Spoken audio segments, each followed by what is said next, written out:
أعلن رئيس الحكومة المغربية عزيز أخنوش أن الحكومة ستعمل على إعفاء المنتجات الغذائية الفلاحية من الضريبة على القيمة المضافة، وذلك تماشيا مع جهودها الميدانية للقطع مع كل منابع التضخم وارتفاع الأسعار.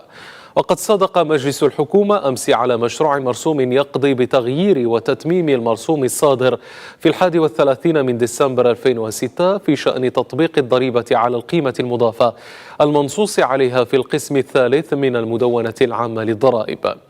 وأوضح الوزير المنتدب المكلف بالعلاقات مع البرلمان الناطق الرسمي باسم الحكومة مصطفى بيتاس أن هذا المشروع يهدف إلى تبسيط وتوضيح الإجراءات المتعلقة بالإعفاء من الضريبة على القيمة المضافة عند اقتناء منتجات ومعدات فلاحية. تعليقا على هذا الموضوع نتابع ما قاله المحلل الاقتصادي محمد جدري في حوار مع الزملاء في إذاعة البحر الأبيض المتوسط الدولي.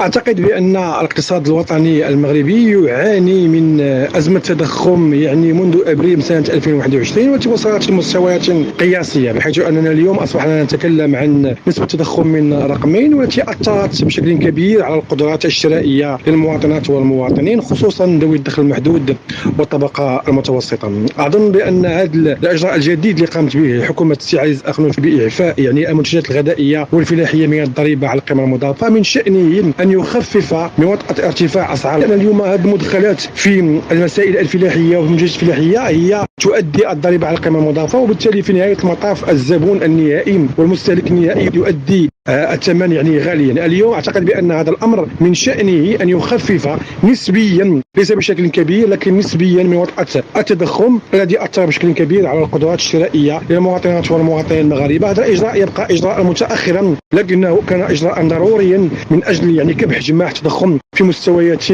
مقبولة في 4 أو 5%، عكس مجموعة من الدول التي وصل فيها التضخم إلى 20 أو 30%.